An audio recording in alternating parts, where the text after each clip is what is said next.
नमस्कार दर्शकों, कार्यक्रम योग और जीवन में आप सभी का हार्दिक स्वागत है। दर्शकों, जैसा कि कहा जाता है कि अगर आपको एक आकर्षक बॉडी के साथ साथ healthy body, healthy mind, healthy soul का एक कॉम्बिनेशन चाहिए तो योग करना बहुत ज़्यादा ज़रूरी है, क्योंकि करेंगे योग तभी तो रहेंगे हम निरोग। और दर्शकों, आज हम आपको बताने वाले हैं कि योग से हम संपूर्ण स्वास्थ्य कैसे हासिल कर सकते हैं। और इस विषय पर और जानकारी देने के लिए आज हमारे साथ स्टूडियो में मौजूद है दो खास मेहमान। मेरे साथ मौजूद है डॉक्टर विद्या लक्ष्मी नेगी जी, जो कि आयुर्वेदिक स्वास्थ्य केंद्र चक्कर से मौजूद है। मैम, आपका इस कार्यक्रम में स्वागत है। जी, धन्यवाद। और दर्शकों, उन्हीं के साथ साथ हमारे साथ मौजूद है हमारे इन हाउस योग ट्रेनर, जो कि हमें योग करके दिखाएंगे, भूपेंद्र कुमार जी। हम उनका भी स्वागत करते हैं। तो दर्शकों, आज हम बातचीत करने वाले हैं योग से कि हम संपूर्ण स्वास्थ्य कैसे हासिल कर सकते हैं। और कहा यह जाता है कि योग की जो उत्पत्ति है वो भारत में हुई, और कहीं ना कहीं योग अब हमारे जीवन का एक अभिन्न अंग बन चुका है। तो डॉक्टर साहब, पहले तो मैं आपसे ये जानना चाहूँगा, आज जो हमारा विषय भी है कि योग से हम संपूर्ण स्वास्थ्य को कैसे हासिल कर सकते हैं, और योग की उत्पत्ति भी भारत में हुई। पर अब हम देख रहे हैं कि हम लोग भी योग करते हैं, और कहीं ना कहीं जब हम वेस्टर्न कंट्रीज़ की हम बात करते हैं, पाश्चात्य कंट्रीज़ की हम बात करते हैं, वो भी योग करते हैं। पर हम योग से संपूर्ण स्वास्थ्य को कैसे हासिल कर सकते हैं? देखिए, योग पे हम अभी चर्चा शुरू करने से पहले मैं योग के बारे में थोड़ा सा परिचय देना चाहूँगी। आखिर योग है क्या? योग मात्र एक आसन या कोई एक्सरसाइज नहीं है। ये एक क्या होता है, योग का जो हमारे ऋषि मुनियों ने जो बताया गया, जैसे आपने बताया, इसकी उत्पत्ति हमारे भारत में ही हुई है। जब आयुर्वेदा का उत्पत्ति हुई थी, जब 5000 वर्ष पहले आयुर्वेद की उत्पत्ति मानी गई है, साथ ही साथ योग की उत्पत्ति भी उसी के साथ ही माना गया है। जब सृष्टि की उत्पत्ति की, उससे पहले का आयुर्वेदा और योग दोनों साथ चले हैं जी। परंतु योग और आयुर्वेदा दोनों को इतना, इसका विषय इतना वास्ट है कि इसको एक ही पुस्तकों में सम्मिलित करना बहुत मुश्किल या समझना बहुत मुश्किल है। इसलिए इसके दो महर्षियों ने अलग अलग दो ब्रांचेस कर दिए गए हैं। ठीक है, जो शरीर की जो हमारी शुद्धि का कारण है वो आयुर्वेदा के माध्यम से करते हैं, लेकिन हमारे मर्म, मन, कर्म, वचन, वाणी की जो शुद्धि है वो योग से बेहतर करने का और कोई उत्तम साधन नहीं है। इसलिए योग जो होता है हमारे बहुत ही पुरानी प्राचीन जो जीवन जीने की कला बताई गई है। ठीक है, आजकल लोग मात्र योग को एक एक्सरसाइज के तौर पर ले रहे हैं, परंतु ये एक्सरसाइज नहीं है, स्वयं को जानने की एक कला है। ठीक है, आजकल के लोग क्या करते हैं कि जीना भूल गए हैं। ये लोगों की दिनचर्या इतनी फास्ट हो गई है कि लोग हर कोई धन कमाने के पीछे जा रहा है, और वही धन क्या होता है, आपके स्वास्थ्य पर खर्च करना पड़ता है, बाद में अस्वस्थता की ओर चले जाते हैं। परंतु जब लास्ट टाइम आता है तो लोगों को लगता है कि हम तो जिए ही नहीं। ठीक है, इसका अर्थ ये है कि हमें स्वयं को अपने आप में जानना चाहिए, स्वयं के शरीर को हमें जानना, यही योग हमें सिखाता है। तो योग का मतलब ही यही है कि जोड़ना, स्वयं को अपने शरीर से जोड़ना। ठीक है, और आध्यात्मिक रूप में भी और व्यवहारिक रूप में भी इसके अलग अलग अर्थ है। आध्यात्मिक रूप में आत्मा को परमात्मा से जोड़ना, किंतु जो व्यवहारिक रूप में अगर माने तो हम स्वयं को अपने आप से जोड़ना, अपने मन, अपने प्राण और अपने शरीर को एक दूसरे से जोड़ना। ठीक है, ये योग सिखाता है जी। और डॉक्टर साहब, जब आपने योग के बारे में कहा कि योग का अर्थ कहीं ना कहीं जोड़ना है, और कहीं ना कहीं जब हम जोड़ने की बात करते हैं तो हमें अपने माइंड को अपनी बॉडी के साथ जोड़ना बहुत ज़्यादा ज़रूरी है, क्योंकि आज की जब हम स्ट्रेस भरी लाइफ की हम बात करते हैं तो हम देखते हैं कि कहीं ना कहीं ये जो कनेक्शन है ये वीक हो गया है बॉडी और माइंड का। तो आज हम योगासन के बारे में भी आपसे जानेंगे, प्राणायाम के बारे में भी आपसे जानेंगे। तो सबसे पहले तो मैं आपसे ये जानना चाहूँगा, जब हम, आपने जैसा कि जिक्र किया कि योग को कहीं ना कहीं एक एक्सरसाइज के रूप में भी फॉलो किया जा रहा है, जो कि कहीं ना कहीं एक अच्छी बात है कि अगर आप अपनी बॉडी को स्वस्थ रखते हैं योग के माध्यम से तो कहीं ना कहीं उससे भी काफ़ी हमें लाभ मिलते हैं। तो पहले तो मैं आपसे ये जानना चाहूँगा, योग करने से पहले क्या कोई वार्म अप भी हम करते हैं? क्योंकि अक्सर अगर मैं बात करूँ, जो लोग जिम वगैरह जाते हैं, कहा यह जाता है कि बॉडी को आपको वार्म अप करना बहुत ज़्यादा ज़रूरी है, क्योंकि अगर आप वार्म अप नहीं करेंगे तो कहीं ना कहीं बॉडी में इंजरी होने का खतरा है। तो क्या योग से पहले भी आपको कोई वार्म अप करना ज़रूरी है? जी, बिल्कुल सही कहा। योग को करने से पहले कुछ सावधानियां भी होती है, कुछ विशेष सावधानियां, कुछ सामान्य सावधानियां होती है। ठीक है, जैसे विशेष सावधानियों में ये ध्यान रखना चाहते हैं किसी को कोई व्याधि तो नहीं है, कोई, जैसे आपका पेट खाली होना चाहिए। ठीक है, अगर खाना खा के भी करते हैं या 4 से 6 घंटे बाद करें या 3 घंटे बाद करें, ये कुछ विशेष सावधानियां ध्यान रखना चाहिए। अगर इसी सावधानियों को ध्यान ना रखें और कभी भी आप योगा शुरू कर दें तो इसके नुकसान भी ज़्यादा हो सकते हैं। ठीक है, कुछ सामान्य सावधानियां भी है, जैसे आप सुबह उठ कर करें, कोई खाली स्थान में करें, स्वच्छ वातावरण में करें, सुबह उठ के करें। ठीक है, ये चीज़ें आप जैसे एक आजकल मैट का चल पड़ा है, बिना मैट का भी कर सकते हैं, पहले योगी लोग करते थे, बट कुछ जो अभी आप सावधानियां रख सकते हैं, ये चीज़ें रख सकते हैं। और आपकी जो जगह है वो बिल्कुल समतल हो, सीधा हो, कोई टेढ़ा मेढ़ा ना हो, उससे आपका पोस्चर खराब हो सकता है। ठीक है, आपका पेट खाली हो, ठीक है, ये चीज़ें सावधानियां रखना बहुत ज़रूरी है। जी, तो मैम सूक्ष्म की जब हम बात करते हैं, सूक्ष्म योगासन की हम बात करते हैं, जब हम वार्म अप की हम बात करते हैं, तो कैसी ऐसी कौन कौन सी छोटी सी चीज़ें जो भी दर्शक भी टीवी पे आपको देख रहे हैं और हमारे इन हाउस योग ट्रेनर भूपेंद्र जी को भी देख रहे हैं, तो वो कैसे स्टार्ट करें? जी जी, योगा करने से पहले हमारे शरीर को वार्म अप करने के लिए कुछ सूक्ष्म व्यायाम भी है जो हमारे योगा इंस्ट्रक्टर है वो करके आपको दिखा सकते हैं। इसमें कोई आपके प्राणों पर या श्वास पर कोई नियंत्रण की आवश्यकता नहीं है, ये जस्ट आप शरीर को जस्ट वार्म अप करने के लिए आप कर सकते हैं शुरू में। इससे शरीर में आपको स्फूर्ति आ जाएगी, थोड़ा योगा करने के लिए एनर्जी आ जाएगी। जी, और जैसा कि हम देख रहे हैं कि जो हमारे इन हाउस योग ट्रेनर है भूपेंद्र जी, वो अपनी जो गर्दन है कहीं ना कहीं उसको भी वो थोड़ा हिला रहे हैं, अपने हाथों को एक बिल्कुल ही एक रिलैक्स पोजीशन में वो रख रहे हैं। तो ऐसी पोजीशन रखना बहुत ज़्यादा ज़रूरी है क्या मैम? जी, अभी हम सूक्ष्म व्यायाम आपको करके दिखाते हैं। जी। सबसे पहले आप खड़े हो जाइए। जी। सूक्ष्म व्यायाम आपके सिर से लेकर पाँव तक व्यायाम करता है, हल्की फुल्की एक्सरसाइज होती है ये। जैसे ये सिर को आप दाएं बाएं जी एक रोटेशन में भी चला सकते हैं, पीछे या आगे,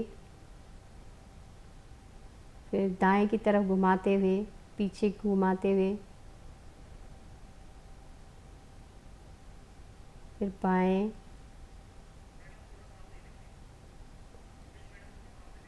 फिर एक रोटेशन दे सकते हैं। ये रोटेशन आप धीरे धीरे क्लॉकवाइज एंटी क्लॉकवाइज दोनों तरफ करें।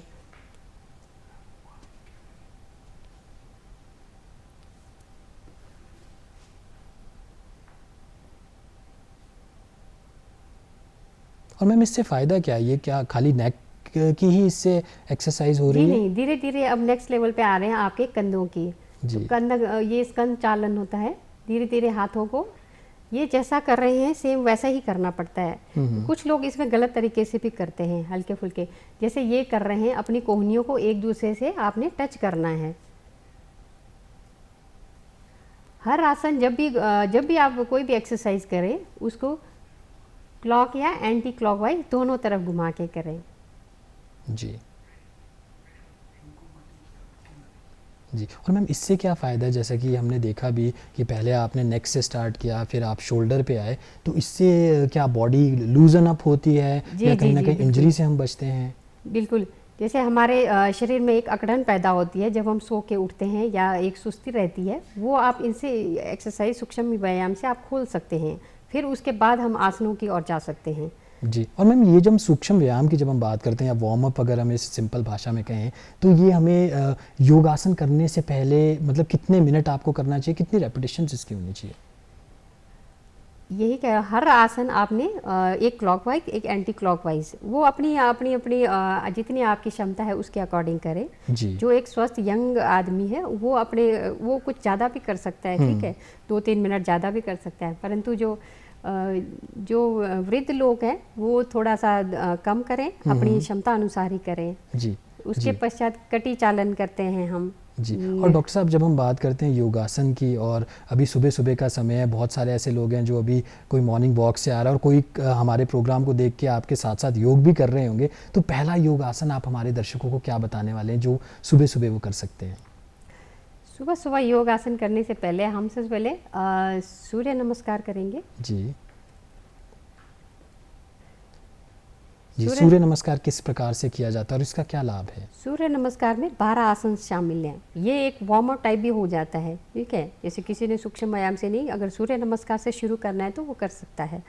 उसके लिए सूर्य नमस्कार जैसे पहला आसन होता है प्रणाम आसन। जी, वो नमस्कार की पोजीशन में आते हैं सबसे पहले। जी, और जैसे कि टेलीविज़न पे दर्शक देख भी रहे हैं कि सूर्य नमस्कार किस प्रकार से हमारे इन हाउस योग ट्रेनर भूपेंद्र जी करके भी दिखा रहे हैं, और कहीं ना कहीं पूरी बॉडी को स्ट्रेच करना होता है। तो मैम पहला जो सूर्य नमस्कार करने से पहले आपको कौन सी पोजीशन पे जाना पड़ेगा? पहले आप सीधे खड़े हो जाइए। जी, उसके पश्चात प्रणाम आसन में नमस्कार की पोजीशन में आ जाइए। उसके जी। बाद अपने हाथों को, ये जो आसन है ये अपने सांसों के साथ कीजिए, ठीक है। श्वासों पर नियंत्रण होना चाहिए। तो सांस लेते हुए धीरे धीरे आप हाथों को ऊपर की तरफ ले जाएं, उसको जी। बोलते हैं अधोहस्त आसन। जी। अधोहस्त आसन पहुंचने के बाद उसके बाद आप थोड़ा सा बैकवर्ड पीछे स्ट्रेच कर सकते हैं, जी। परंतु जिनको ये चक्कर आते हैं या सर्वाइकल की ज़्यादा दिक्कत है वो ज़्यादा पीछे स्ट्रेच ना करें। उसके पश्चात हाथों को सांस छोड़ते हुए धीरे धीरे आप अपने पैरों की तरफ जाएं और एक झुकाव करें, उसको बोलते हैं पादहस्त आसन, ठीक है। उसके पश्चात आप बाएं एक पैर को, किसी पैर को पीछे की तरफ ले जाएं, अश्व संचालन आसन आता है उसके बाद, ठीक है। अपने पाँव को पीछे की तरफ ले गए तत्पश्चात और अपने कमर तक के पोर्शन को ऊपर की तरफ और सिर को बैकवर्ड बैंड कर सकते हैं, ये आता है अश्वचालन आसन। जी। उसके पश्चात आता है एक पर्वतासन। अपने जो आपका कटी भाग है या आपका नितंब वाला पोर्शन है उसको ऊपर उठा करके अपना बैलेंस अपने पैरों और हाथों के ऊपर रखिए। उसके ऊपर आता है, उसके बाद आता है एक षडांग नमस्कार, ठीक है। इसमें षट अंग, हमारे जो 8 अंग होते हैं बॉडी के, वो ज़मीन से टच होने चाहिए। वो एक षष्टांग नमस्कार प्रणाम भी बोलते हैं इसको, ठीक है। इसमें 2 पैर, 2 आपके घुटने और छाती और 2 हाथ और एक आपका चिन्ह, ये आपका एक माथा, ठीक है। ये आपके षष्टांग में आता है, इसको टच कीजिए। उसके पश्चात आप भुजंग आसन में आ जाइए। भुजंग होता है सांप की तरह। अपने गर्दन को ऊपर उठाते हुए आप सिर को पीछे ले जाते हुए स्ट्रेच कीजिए, जितना थोड़ा स्ट्रेच कर सकते हैं बॉडी को थोड़ा स्ट्रेच कीजिए, ठीक है। ये 6 आसन। उसके बाद हम वापस उन्हीं आसनों में आते हैं, ठीक है। उसके बाद फिर पर्वतासन में जाते हैं वापस। पर्वतासन आ गया, फिर आ गया अश्व संचालन, जो पहले किया, एक पैर को आगे किया, अश्व संचालन आसन। उसके पश्चात दोनों पैरों को आगे लाए, फिर ये हस्तपाद आसन, फिर ऊपर खड़े हो गए, उतान हस्त आसन, फिर वापस सांस छोड़ते हुए आप प्रणाम आसन में वापस आ जाएंगे। हर नया आसन स्टार्ट करते समय आप अपने श्वास को अंदर भरिए और जब खत्म होता है एक आसन तो सांस को बाहर छोड़िए। ये एक क्रम चलता रहना चाहिए आपके इसमें। कई लोग बहुत फास्ट भी करते हैं, जब आप इसमें एक्सपर्ट हो जाएंगे तो आप ये काफ़ी ज़्यादा अभ्यास पूर्वक फटाफट कर सकते हैं ये। इसमें डॉक्टर साहब, जैसा कि आपने जिक्र किया कि जो सूर्य नमस्कार है इसमें काफ़ी सारे आसनों का कहीं ना कहीं ये मिश्रण है, और जैसा कि हमारे दर्शकों ने भी देखा और जो भी देख भी रहे हैं कि भूपेंद्र जी करके भी दिखा रहे हैं कि सूर्य नमस्कार किस प्रकार से किया जाता है। तो मैम, ये जो सूर्य नमस्कार है इसका बेनिफिट क्या है, इसका एडवांटेज क्या है? जैसा कि हम देख रहे हैं कहीं ना कहीं पूरी बॉडी आपकी इसमें यूज़ हो रही है, और मेरे हिसाब से तो अगर इस आसन को कोई भी करेगा तो कहीं ना कहीं फ्लेक्सिबिलिटी के साथ साथ पूरी बॉडी का एक वर्कआउट भी इसमें होता है। जी जी जी, बिल्कुल कहा। आज के समय में लोगों के पास टाइम नहीं है, हर कोई यही बोलता है मेरे पास टाइम नहीं है, या सुबह बहुत ही भाग दौड़ रहती है। तो आप इसको 5-10 मिनट में इजीली कर सकते हैं, इसमें मैक्सिमम आसन आ सकते हैं। तो आप इसको करने से भी आपके शरीर में बहुत सारी, शरीर में एक ऊर्जा पैदा होती है, आपका शरीर तनाव मुक्त रहता है। बॉडी और माइंड दोनों से ही आप तनाव मुक्त रह सकते हैं।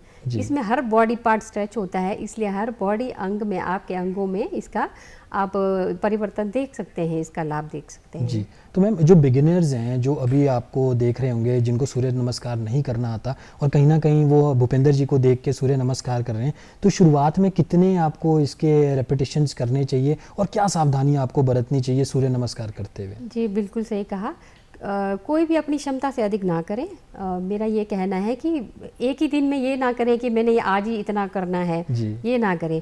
शुरुआत में आप अभ्यास में धीरे धीरे लाएं, जैसे 1-2 बार, वो भी एज के अकॉर्डिंग होता है, जैसे आयु के अकॉर्डिंग सबकी कैपेसिटी अलग अलग होती है, तो उसके अनुसार ही करें। चाहे बच्चे हों, ये सभी कर सकते हैं, परंतु अपनी आयु और अपनी क्षमता का ध्यान रखें, ठीक है। तो इसलिए अगर किसी को कोई इसमें शंका रहती है तो आप हमारे से आके पूछ सकते हैं, या हर आयुर्वेदा केंद्र में योगा इंस्ट्रक्टर रखे गए हैं, आप वहां जाकर पूछ सकते हैं और उनकी गाइडेंस में कर सकते हैं ये योगासन। डॉक्टर साहब, हमारे दर्शक अब देखना चाहेंगे जो हमारा नेक्स्ट योगासन है, और सुबह सुबह का समय है, तो सुबह सुबह कौन सा एक नेक्स्ट योगासन सूर्य नमस्कार के बाद हम कर सकते हैं? योगासन में हम वैसे 4 तरह के करते हैं। कुछ आप खड़े होके कर सकते हैं, कुछ बैठने वाले आसन होते हैं, कुछ पेट के बल लेट के, कुछ पीठ के बल लेट कर होता है, ठीक है। तो इसके लिए सबसे पहले हम खड़े होने वाले आसन बताएंगे, जो बच्चों के लिए बहुत ही लाभदायक है। तो क्योंकि उनके ग्रोइंग पीरियड होता है, तो उनकी ग्रोथ के लिए ये आसन बहुत ही लाभ देता है। जैसे उसमें से एक आता है ताड़ आसन। जैसे ताड़ खजूर का वृक्ष होता है, उसकी तरह आपको स्थिर रहना सिखाता है, ठीक है। उसमें सबसे पहले क्या होता है, अब आसन शुरू होता है तो हर आसन आपने श्वास के साथ शुरू करना है, ठीक जी। है। तो श्वास के साथ हम क्या करते हैं, श्वास भरते हुए अपने हाथों को थोड़ा सा पैरों में जिनका बैलेंस गड़बड़ होता है थोड़ा सा 2 इंच की दूरी रखें अपने पैरों के बीच में, जी। क्योंकि जब बिल्कुल सटा के बैठते हैं तो लोग बैलेंस नहीं कर पाते हैं। तो हो सके अपने पैरों के बीच में थोड़ा सा 2 इंच की दूरी रखें। जी। तो अपने हाथों को धीरे धीरे सांस भरते हुए ऊपर की तरफ ले जाएं। जी। ऊपर हाथ जोड़ते हुए अपने पैरों को अपने शरीर का भार एड़ी पे लाएं और ऊपर की तरफ खिंचाव दें। इससे क्या होता है कि हमारे जो स्पाइनल कॉर्ड होता है, रीढ़ की हड्डी में खिंचावपन आता है, ठीक है, जो हमारे ग्रोइंग जो एज है बच्चों के लिए ये बहुत ही अच्छा एक आसन माने जाते हैं। जी, जैसा कि आपने जिक्र भी किया, जो दर्शक देख भी रहे हैं कि ताड़ासन काफ़ी फ़ायदेमंद है और ख़ासकर बच्चों के लिए, हाइट के लिए। मैम, हाइट के अलावा ताड़ासन से और क्या फ़ायदे होते हैं? हाइट के अतिरिक्त इसके एक्सरसाइज भी बहुत होता है। जिनको कमर दर्द है या स्पाइनल प्रॉब्लम, सर्वाइकल प्रॉब्लम है, उन सब के लिए ही बहुत फ़ायदा है। जी। जैसे कमर या किसी के लिए ये तिर्यक आसन जो कर रहे हैं हमारे योगा इंस्ट्रक्टर, जो साइड वाइज बैंड इसी पोजीशन में आप साइड में जाओगे तो वो तिर्यक ताड़ासन बन जाएगा। जी। तो ये हर जहाँ भी आसन में आपकी स्ट्रेचिंग होती है या जो प्रेशर पड़ता है उसका आपको बेनिफिट मिलेगा ही मिलेगा। जी। ठीक है जी। डॉक्टर साहब, आज के युग की अगर हम बात करें और ख़ासकर हम भारत की बात करें और बाकी देशों की भी बात करें तो मोटापा, ओबेसिटी एक बहुत बड़ा अभिशाप के रूप में आ गया और कहीं ना कहीं ये कहा जाता है कि मोटापा ही जननी है बहुत सारे रोगों की और बहुत सारी ऐसी बीमारियां हैं जो मोटापे की वजह से आती हैं। तो क्या कोई ऐसा भी योगासन है जिससे कि हम मोटापे को कम कर सकें, कहीं ना कहीं मोटापे को कंट्रोल में कर सकें? जी, आसनों की बात करें तो आसन तो बहुत हैं। हर आसन में आपकी बॉडी पे स्ट्रेच पड़ता ही पड़ता है, चाहे वो बैठ के हो, चाहे कुछ खड़े हैं, कुछ कठिन आसन भी है, कुछ सिंपल आसन भी हैं। परंतु इसके साथ खान पान, आपका व्यवहार भी सही होना चाहिए, तभी हम इसके साथ साथ आयुर्वेदा को भी फॉलो करवाते हैं। आयुर्वेदा में स्वस्थ वृत्त का वर्णन किया गया है, उसी में हमारा योग का चैप्टर भी आता है। तो उसमें खान पान, आहार विहार जो हमारा है उसके ऊपर बहुत ही ध्यान दिया गया है जी। इसमें आसनों में अगर आज आसन की बात करते हैं तो आसनों में सबसे पहले कुछ बैठने वाले आसन हैं जी, पहले उनको करते हैं। जी, तो पहला योगासन क्या रहने वाला है मोटापा को घटाने के लिए? आसनों में आप कोई भी आसन में बैठ सकते हैं। कुछ 2-3 आसन हैं, कुछ पद्मासन, जो स्वस्थ व्यक्ति है वो पद्मासन भी लगा सकता है, जिसमें आपके दोनों पैर जो होते हैं एक दूसरे के क्रॉस करके आपके जो जांघों के ऊपर रखते हैं। कुछ जैसे हमारे बुजुर्ग लोग हैं वो नहीं कर पाते पद्मासन, तो वो सुख आसन में बैठ सकते हैं, जैसे हम नॉर्मल बैठते हैं उसमें ही आसन कर सकते हैं। कुछ वज्रासन में भी करते हैं, पैरों को मोड़ करके अपने इसके तम्बों के नीचे ले जा करके वो वज्रासन में आता है। ठीक है, इसमें आते हैं लेटने वाले आसन। आप लेट जाइए थोड़ा जी। एक आता है पवन मुक्तासन। ठीक है, आज पर खान पीन की वजह से मैक्सिमम लोगों का देखा होगा ना, मोटापा पेट बढ़ने का कारण एक बनता है। तो उसके लिए ये जो पवन मुक्त आसन है ये बहुत ही अच्छा आसन है। इसमें सांस भरते हुए दोनों पैरों को ऊपर उठाते हुए अपने दोनों हथेली ये उंगलियों को जकड़ के अपने घुटनों को खींचते हुए अपने छाती तक ले जाने की कोशिश करें और अपनी गर्दन को, अपनी नाक को छूने की कोशिश करें। जी, और उससे क्या क्या हमें बेनिफिट्स होते हैं जब हम इस प्रकार से अपनी बॉडी को इस योगासन में लेकर आते हैं? उससे ये होगा कि जो हमारा पाचन तंत्र है वो सही रहेगा और जो हमारे मांसपेशियां हैं उसमें भी एक स्ट्रेचिंग आएगा, उसका एक्सरसाइज होगा तो वो कम करने में हेल्प मिलेगा उससे। और ये पवन मुक्त आसन है ही पाचन तंत्र के लिए है। ये आजकल जो गैस की प्रॉब्लम है, गैस्ट्रिक खान पीन जो हमारा रूटीन बदल गया है उसके लिए तो ये सर्वोत्तम आसनों में माना गया है। जी। एक ये आसन आता है, धीरे धीरे सांस छोड़ते हुए अपने पैरों को छोड़ दीजिए। जी। ये आसन पहले एक लेफ्ट साइड से करें, फिर राइट साइड से, फिर दोनों पैरों को करते हुए। कोई भी आसन ऐसे दोनों साइड से करना चाहिए। जी, और डॉक्टर साहब जैसा आपने जिक्र भी किया खान पीन के बारे में कि कहीं ना कहीं जो हमारा खाना पीना है उस वजह से भी मोटापा आ रहा है, तो जब हम ये योगासन करते हैं तो ये कहीं ना कहीं जैसा कि आपने बताया कि हमारे पाचन तंत्र को काफ़ी सक्रिय करता है, तो जब हमारा पाचन तंत्र सक्रिय रहता है तो कहीं ना कहीं मोटापा हमसे दूर रहेगा? जी बिल्कुल रहेगा। आजकल जंक फूड का बहुत ही फैशन चला हुआ है। जंक फूड पहले होता था कि घर का खाना, घर के खाना एक पौष्टिक खाना माना गया है, पर आजकल लोग जंक फूड में क्या होता है, जस्ट वेस्टेज, उसमें जो वेस्टेजल चीज़ें होती है वही होता है, ठीक है, शुगरी चीज़ें ज़्यादा होती है, तो वही आप मोटापे का कारण बन रहा है, ठीक है। तो हमारी यंग जनरेशन को यही सिखाया जाता है कि योग भी एक अनुशासन ही सिखाता है, हमारे खान पीने में क्या चेंजेस लाए, सुबह उठना कैसे है, ठीक है। लोग आज इसी ओबेसिटी की वजह से लोगों में आलसता बहुत आ गई है, लोगों का दिनचर्या ही बदल गया है। तो इसी को ठीक करने के लिए एक योग और आसन, ये दोनों ही बहुत ही लाभकारी हैं। जी डॉक्टर साहब, अगला योग आसन क्या रहने वाला है जो आप हमारे दर्शकों को बताने वाले हैं? अगला योग आसन अब हम करेंगे जी चक्रासन। जी, ये जो चक्रासन है इसका क्या मतलब है, क्या इसका बेनिफिट रहता है? चक्रासन वैसे थोड़ा मुश्किल है करने में, तो जो अभ्यासी होते हैं वो इजीली कर लेते हैं धीरे धीरे अभ्यास से। तो जो बुज़ुर्ग हैं जो बिगनर्स हैं वो थोड़ा सा इसको कम से स्टार्ट करें, कम से। तो इसके लिए सबसे पहले अपने बॉडी को अपने पंजों और पैरों पर खड़े करें, सांस भरते हुए ऊपर करना है जी। और डॉक्टर साहब, अगर इस प्रकार के आसन अगर हर व्यक्ति करने लगा तो कहीं ना कहीं वो, जब हम बात करते हैं फिटनेस की, तो कहीं ना कहीं फिटनेस तो आप बहुत जल्दी हासिल कर लेंगे। जी बिल्कुल, धीरे धीरे छोड़ दें। जी, रिलैक्स हो जाएं। एक बात मैं और कहना चाहूँगी, जब भी योग आसन करें तो हमेशा अपनी कैपेसिटी के अनुसार जब भी हो हर आसन के बाद रिलैक्स करें। जिनकी कैपेसिटी कम है, जिनकी क्षमता नहीं कर पाते हैं, जैसे कोई व्याधि से ग्रसित है या जिनको आजकल रक्तचाप बहुत है, बीपी, हाइपरटेंशन, ये चीज़ें, या मधुमेह के रोगी हैं, वो हर एक आसन के बाद एक विश्राम की स्थिति में आए, तत्पश्चात दूसरा आसन करें।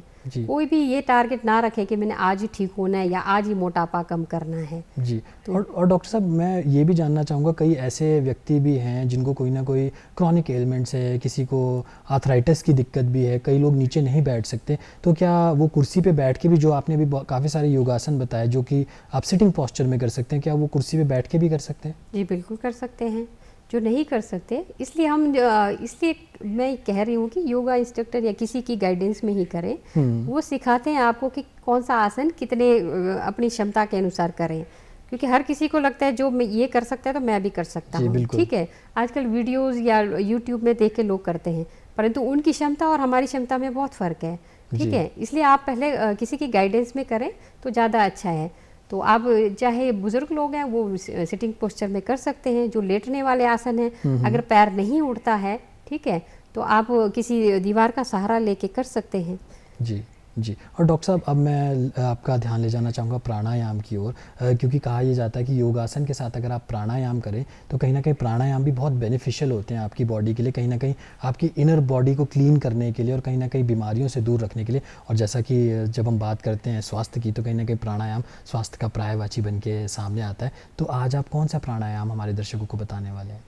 जी, हर आसन जैसा आपने देखा कि अपने प्राणों पे कंट्रोल करते हुए ही किया जाता है, ठीक है। एक अभ्यास से हम प्राण लेते हैं और उसके बाद एक समतल अवस्था में आते हैं, उसके बाद रिलैक्सिंग करते हैं जी। और कोई भी आसन आप बिना प्राणों के आयाम के बिना करोगे तो आपको लाभ नहीं मिलेगा, ठीक है जी। जो आजकल का जो योग बताया गया है, योगासन, वो आपके जो असल में जो योग बताए गए हैं उसके जो मात्र, वैसे तो अष्टांग योग कहा गया, उसमें 8 भाग हैं, समाधि तक जाता है वो यम नियम आसन। जी जी। तो जो हमारा जो पहला पार्ट होता है यम नियम आसन, प्राणायाम, प्रत्याहार, ठीक है, ये बाह्य आसन में माना जाता है, वो समाधि की प्रिपरेशन होती है, ठीक है। तो आजकल जो चल रहा है वो हमारा प्राणायाम और ये आसन आते हैं जी। तो इसके लिए प्राणों से क्या होता है, हमारे अंदर एक ऊर्जा आती है, ठीक है। और आजकल के जिम या एरोबिक्स कुछ भी करते हैं उसमें और इसमें यही फ़र्क है कि हम इससे रिलैक्स होते हैं, बॉडी में एक एनर्जी मिलती है हमें, जबकि उसमें क्या होता है आपके बॉडी को हम एक्सर्ट करते हैं। तो डॉक्टर साहब, पहला प्राणायाम कौन सा होने वाला है? पहला प्राणायाम हम शुरू करते हैं अनुलोम विलोम, जो आजकल सभी लोग करते हैं, परंतु किस तरह से सही तरह से करना वो आप सीखना चाहिए। जी बिल्कुल। तो सबसे पहले कोई भी एक मुद्रा ले लें, वायु मुद्रा। जी। एक आपका जो बायां हाथ है उसको ज्ञान मुद्रा में रखें, उसके पश्चात हाथों को अपने नॉस्ट्रिल से टच करें, अपने अंगूठे को जिस हाथ से दबाना है वो अंगूठा आपका नॉस्ट्रिल पे रहना चाहिए जी। और बाकी हाथ से आपके जहाँ से आपने खोलना है। जी। ठीक है, तो पहले हम एक नाक से सांस लेंगे और लंबी और गहरी सांस लेना है इसमें। उसके पश्चात दूसरे उंगलियों को छोड़ते हुए श्वास को बाहर निकालें। जिस साइड से श्वास निकाला उसी साइड से अंदर को ले सांस को गहरी, और उसको बंद करते हुए दूसरी नासिका से बाहर निकालने की कोशिश करें। जो धीरे धीरे जो अभ्यासी होते हैं उसमें एक कुंभक भी आता है जिसमें आप अपने होल्ड करने की पावर होती है एक। जी, और मैम इससे फ़ायदा क्या होता है हमें? फ़ायदा ये होता है कि जो हमारे प्राण होते हैं, जो श्वास ऑक्सीजन माना जाता है, उसकी शुद्धि होती है, हमारा चेस्ट एक्सपेंड होता है। जी। जो हमारे श्वास रोग हैं या जितने भी श्वास की जो समस्याएं हैं जिनको, उनके लिए तो बहुत ही ज़्यादा फ़ायदा है इसमें। जी, तो डॉक्टर साहब दूसरा प्राणायाम क्या होने वाला है जो अभी आप बताने वाले और हमारे दर्शक भी कर सकते हैं उसको? एक प्राणायाम, एक अनुलोम विलोम जिसे नाड़ी शोधन कहते हैं, एक आता है हमारा कपालभाति। कपालभाति भी काफ़ी लोग परिचित हैं, परंतु सही तरीके से करना यही हमारा मकसद है। कपालभाति में आपके जो आपका जो सांस लेना है वो आपने पेट से लेना है। जब भी सांस को बाहर छोड़े पेट को अंदर की तरफ ले जाएं। फोर्सफुल एक्सपिरेशन होना चाहिए इसमें।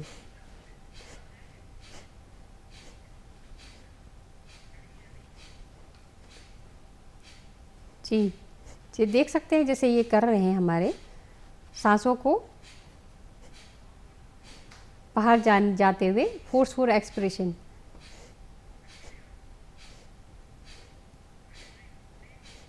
ये होता है एक सांसों को झटके के साथ बाहर फेंकना। ये आता है कपालभाति में। कुछ लोग उल्टा भी करते हैं इसको, सांसों को अंदर भरते हुए पेट को करते हैं, तो वो सही तरीके से करें और सही तरह से कर रहे हैं कि नहीं कर रहे हैं। अगर कोई YouTube देखता भी है तो आकर के एक बार ज़रूर हमारे से परामर्श ले लें। जी, तो मैम इससे फ़ायदा क्या होता है कि कई लोग ये कहते हैं कि अगर आप कपालभाति करेंगे तो कहीं ना कहीं मोटापा भी इससे कम होता है। मोटापा में भी बहुत फ़ायदा है। आपकी पेट की जितनी पाचन तंत्र की समस्या है उसके लिए भी बहुत फ़ायदा है। जो आपका स्पाइनल है, जो जिनको बैक पेन है, उसके लिए भी बहुत ज़्यादा फ़ायदा है। जी, और हमारे दर्शक देख भी रहे हैं कि किस प्रकार से कपालभाति आप कर सकते हैं। और मैम काफ़ी सिंपल है, और जो व्यक्ति अगर नीचे भी नहीं बैठ सकते तो वो कहीं ना कहीं कुर्सी पे बैठ के भी वो बहुत आसानी से इस चीज़ को कर सकते हैं। आसन का मतलब ही यही है, स्थिर सुखत्वम कहा गया है आसन को। कोई भी आसन आप जो सुख दे हमारे को, कष्ट में ना रखे बॉडी को, कोई भी पोजीशन ले, कोई भी सुखासन में आप कर सकते हैं। ये बस ये ध्यान रखना कि आप जो प्राणायाम करें तो आपका पेट खाली हो तो ज़्यादा अच्छा है। अगर किसी ने खाना खा के किया है या किसी ने खा लिया है कुछ, तो उसके 3 या 4 घंटे या 6 घंटे का इतना गैप रख लें आप। जी, और डॉक्टर साहब जब हम मॉर्निंग की बात करते हैं, कहा यह जाता है कि सुबह सुबह ही आपको योगा करना चाहिए, तो मॉर्निंग में कितने मिनट आप, क्योंकि हम देखते हैं कि काफ़ी बिजी शेड्यूल रहता है लोगों का, तो कितने मिनट हम योगासन अगर हम करेंगे हर रोज़ तो हम स्वस्थ रहेंगे? सबकी रूटीन दिनचर्या अलग अलग है, तो वो अपने आप हिसाब से आप टाइम सेट कर सकते हैं। कई जिनके पास बिल्कुल भी टाइम नहीं है, आप एक सूर्य नमस्कार ही करके आप फिटनेस पा सकते हैं। और जो जिनके पास समय है वो एटलीस्ट जो पौना घंटा आधा घंटा योग में दें। जो आपके आजकल के जो बच्चे हैं, जो विद्यार्थी जीवन है, उनको कंसंट्रेशन इन चीज़ का प्रॉब्लम है, तो अगर वो सुबह के टाइम उठ करके 10 मिनट या एटलीस्ट 15 मिनट रख लो या एक आधा घंटा, अगर इतना भी देंगे तो उनके जो एक प्रोडक्टिविटी होती है जो उनके स्टडीज़ में, वो दुगना हो जाएगा वो। जी, डॉक्टर नेगी आज आप हमारे इस कार्यक्रम में, और साथ ही साथ हमारे इन हाउस योग ट्रेनर भूपिंदर जी आप हमारे इस कार्यक्रम में, आपने योग के बारे में इतनी अच्छी जानकारी दी, और आप ही के साथ आप लोगों को देखते देखते हम लोगों ने भी योग सीखा, और कहीं ना कहीं हमारे दर्शक भी ज़रूर लाभान्वित होंगे योग से। आप दोनों का इस कार्यक्रम में आने के लिए बहुत बहुत शुक्रिया। जी, बहुत बहुत धन्यवाद। तो दर्शकों, आज के योग और जीवन कार्यक्रम में बस इतना ही। अब मुझे दीजिए इजाज़त। नमस्कार।